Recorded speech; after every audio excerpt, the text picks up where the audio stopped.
Hey there, you were probably expecting Moses, weren't you? After all, this place is called Moses' tent. You'll see him soon. I'm Aaron, his older brother. Do you know the story of my brother Moses? Right. Moses grew up as a member of Pharaoh's household. He was adopted by Pharaoh's daughter as a baby and lived like a prince. When he was a baby, Pharaoh decided that all baby boys should be thrown into the Nile River because he was afraid that they might become more powerful than him. My mother, Jochebed, hid him for a few months until she couldn't hide him any longer. She took him to the river and put him in a basket and prayed that God would protect him. My sister, Miriam, watched as Pharaoh's daughter found him floating along the river.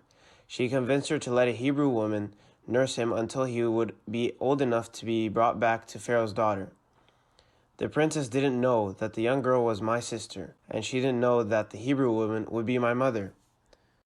You see, Moses grew up living like a prince, even though he knew that he was the son of Israelite slaves. The slaves were being treated very badly, and one day he couldn't watch any more. He witnessed an Egyptian slave master beating a Hebrew man, and Moses attacked the Egyptian and killed him. He ran away to the city of Midian so that he wouldn't be put to death.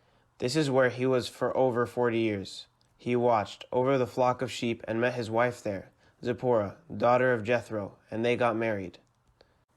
One day, something incredible happened. Moses noticed that a bush was on fire, but the leaves did not turn into ashes. The bush didn't burn up. How strange. So Moses went closer to investigate. Then Moses heard a voice calling his name. It was God's voice. Moses, Moses. Here I am. Take off your sandals. This is a holy place. I am the God of your fathers.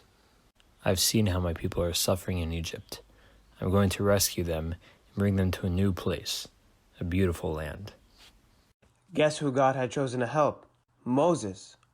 I am sending you to Pharaoh to bring my people out of Egypt.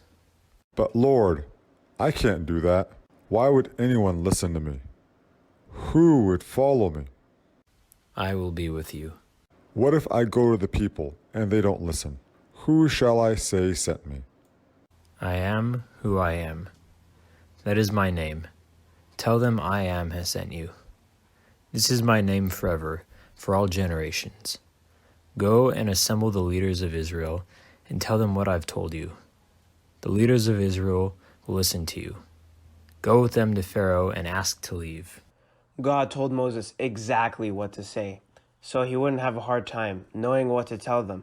But Moses still wasn't sure. God's help, God's convincing of the leaders, God sending the leaders with Moses, it just didn't seem to be enough. I know that the king of Egypt won't let you go when you ask. He will have to be convinced, and you can leave that to me as well. I will prove to the Egyptians that I am God. I will do amazing things. They will be convinced to let you go. God even told Moses that when the Israelites did leave, God would make the Israelites rich. He promised to make the Egyptians glad, to give them their gold, clothing, and silver. Still, Moses was saying no in every way he could. What if no one believes me?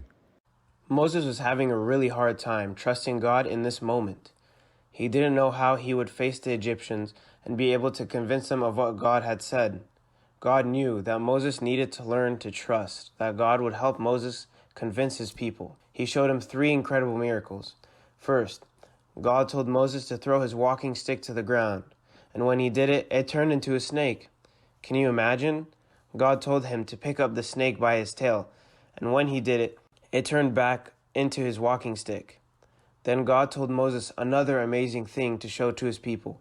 God told Moses to put his hand inside his cloak. When he pulled it out, it was white with disease. Yuck!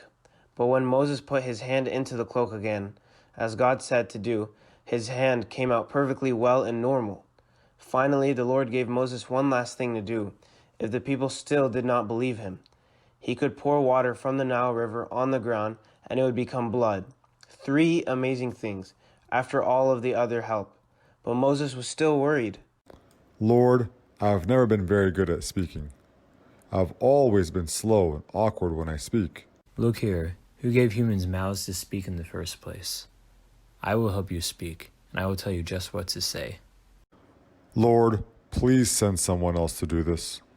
By this time, the Lord was angry. Moses just wouldn't believe that his help was enough. But God didn't give up on Moses. In fact, he sent me to help him. God taught both of us what to do and say. God was preparing Moses to be a leader. Moses made the long trip back to Egypt, meeting me on the way. Together, we went to the leaders of the Israelites and explained everything God had said, showing them the amazing miracles God had given Moses to do.